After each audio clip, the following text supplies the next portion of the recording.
ગણિત વિષયની અંદર જે તમારે 31/8/2024ના રોજ એકમ કસોટી લેવાઈ એની સંપૂર્ણ પ્રશ્ન બેંકનું આપણે સોલ્યુશન કરીશું. તો જોઈએ તો પહેલો છે યોગ્ય વિકલ્પ પસંદ કરો. તમારે પ્રશ્ન 1 એમાં કોઈ પણ 5 તમારે પેપરમાં આવ્યા હશે. તો પહેલાનું જોઈએ કે અહીંયા નીચે આપેલી સંખ્યા છે એમાંથી સૌથી નાની સંખ્યા કઈ છે. હવે અહીંયા સંખ્યા આપેલી છે એમાંથી સૌથી નાની સંખ્યા કઈ છે, તો એનો જવાબ આવશે 101 સૌથી નાની સંખ્યા છે. બીજું છે કે 9, 7, 1, 4 અંકો વડે બનતી 4 અંકની મોટામાં મોટી સંખ્યા નીચે પૈકી કઈ છે. તો મોટા મોટી સંખ્યા કઈ બને, તો આપણે એને તમે ઉતરતા ક્રમમાં ગોઠવો તમને વધારે ખ્યાલ આવી જાય. તો 9741 બને, એટલે કે ઓપ્શન નંબર સી તમારો આવશે. પછી ત્રીજું છે 3, 6, 4, 0 અંકો વડે બનતી 4 અંકની નાનામાં નાની સંખ્યા નીચેના પૈકી કઈ છે. તો આની અંદર તમે જોઈ શકો છો 3046 એ નાનામાં નાની સંખ્યા બનશે. પછી ચોથું છે કે 5 અંકની સૌથી મોટા મોટી સંખ્યા ખાલી જગ્યા છે. તો 9,99,999 ઓપ્શન નંબર સી. પછી પાંચમું 4 અંકની સૌથી નાનામાં નાની સંખ્યા કઈ છે. તો કે 1000 એ 4 અંકની સૌથી નાનામાં નાની સંખ્યા છે. એના પછી જોઈએ તો આગળનો છે કે છઠ્ઠું 4 અંકની સૌથી મોટા મોટી સંખ્યામાં એક ઉમેરતો કઈ સંખ્યા મળે છે. તો 4 અંકની સૌથી મોટા મોટી સંખ્યા છે એની અંદર એક ઉમેરતો આપણને 10,000 મળશે, એટલે કે કઈ આવશે, તો ઓપ્શન નંબર સી આવશે.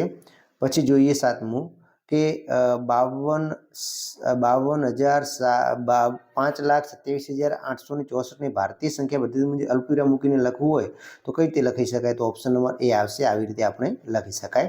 પછી 1 મિલિયન બરાબર તો 10 લાખ, 1 મિલિયન બરાબર 10 લાખ થાય.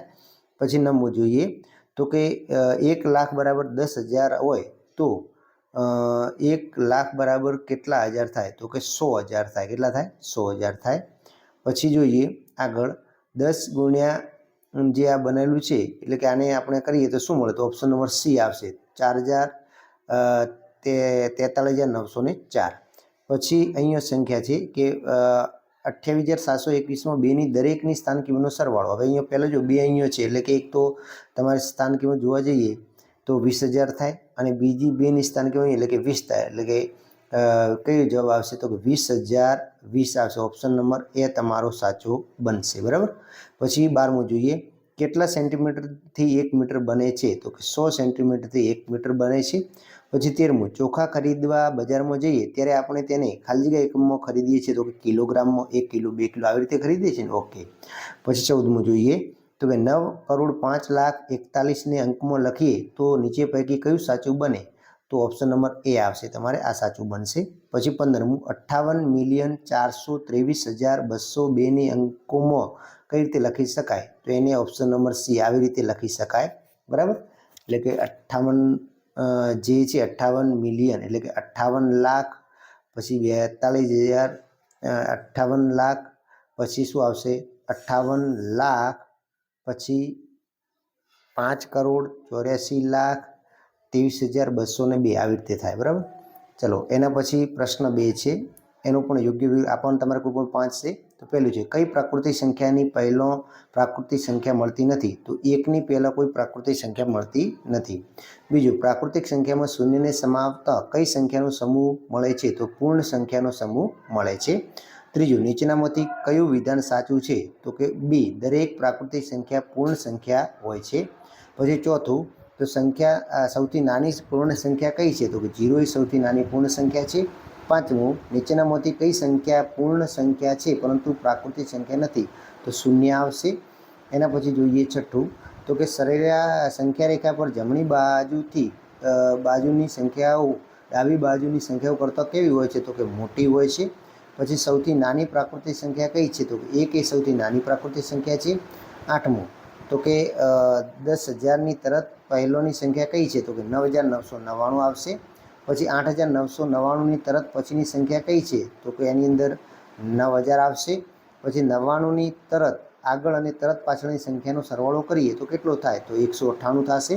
પછી નીચે પૈકી કયો વિકલ્પ પસંદ કરવાથી આ સાચું બને છે, તો અહીંયા તમે જુઓ કે 56,893 અને 56,983. તો આની અંદર શું આવશે કે કયું નાનું છે, 56,893 અને 56,983. તો લેસ ધેન આવશે, બરાબર, ઓપ્શન નંબર બી આવશે. એના પછી જોઈએ 12મું, તો કે ખાલી જગ્યા સિવાયની પ્રત્યેક પૂર્ણ સંખ્યાઓ એક પૂર્વવર્તી છે, તો કે શૂન્ય સિવાયની આવશે, ઓપ્શન નંબર સી. પછી 13મું, ખાલી જગ્યા સિવાયની પ્રત્યેક પ્રાકૃતિક સંખ્યાનો એક પૂર્વવર્તી સંખ્યા છે, તો કે 1 આવશે. પછી 9998 અને 10,000 વચ્ચે આવતી સંખ્યા જણાવો, તો 9999 આવશે. પછી 1008 અને 1010 વચ્ચે આવતી સંખ્યા જણાવો, તો કે 1009 આવશે. હવે એના પછી પ્રશ્ન 3 છે, એમાં પણ કોઈ પણ 3 વિકલ્પ તમારે લખવાના થતા હતા. પહેલું છે નીચેનામાંથી કઈ અવિભાજ્ય સંખ્યા નથી, તો 1 એ અવિભાજ્ય કે વિભાજ્ય સંખ્યા નથી. બીજું, અવિભાજ્ય સંખ્યાના અવયવોની સંખ્યા કેટલી છે, તો કે 2 છે. કેટલી છે? 2 છે. ત્રીજું, જે સંખ્યા માટે તેના બધા જ અવયવોનો સરવાળો તે સંખ્યા કરતો બમણો થાય તે સંખ્યાને શું કહેવાય, તો તેને સંપૂર્ણ સંખ્યા કહેવાય છે. પછી ચોથું, 15થી નાની કેટલી અવિભાજ્ય સંખ્યાઓ છે, તો કે 6 છે. કેટલી છે? 6 છે. પાંચમું, નીચેનામાંથી કઈ એકમાત્ર બેકી અવિભાજ્ય સંખ્યા છે, તો કે 2 આવશે. પછી 10 અને 25નો સામાન્ય અવયવ કેટલો થાય છે, કે 5 થાય છે. પછી નીચેનામાંથી કઈ વિભાજ્યની ચાવી દ્વારા સંખ્યાની વિભાજ્યતા એકમ અંક દ્વારા નક્કી થાય છે, તો 2, 5 અને 10. પછી નીચેનામાંથી કઈ સંખ્યા અવિભાજ્ય છે, તો કે 37 એ અવિભાજ્ય છે. પછી 10 અને 19નો ગુસાઅ જણાવો, તો કે 1. કેટલો થશે? 1. એના પછી દાખલા છે, તો કે શાળામાં 4 દિવસ માટે એક પુસ્તક પ્રદર્શન યોજવામાં આવ્યું હતું. એમાં કાઉન્ટર પર પહેલા, બીજા અને ત્રીજા દિવસે વેચવામાં આવેલી ટિકિટો અનુક્રમે 2105, 2933 અને 3050 છે. તો 3 દિવસમાં કેટલી, તો કે 3 દિવસની ટિકિટનો સરવાળો કરો એટલે તમને જવાબ મળી જશે. 8078 ટિકિટો કુલ વેચાઈ, બરાબર. એના પછી બીજું છે કે એક મશીન એક દિવસમાં સરેરાશ 2945 સ્ક્રૂનું ઉત્પાદન કરે છે, તો માર્ચ 2006માં કેટલા સ્ક્રૂનું ઉત્પાદન થયું છે? હવે માર્ચ 2006ના કુલ દિવસો કેટલા? 31.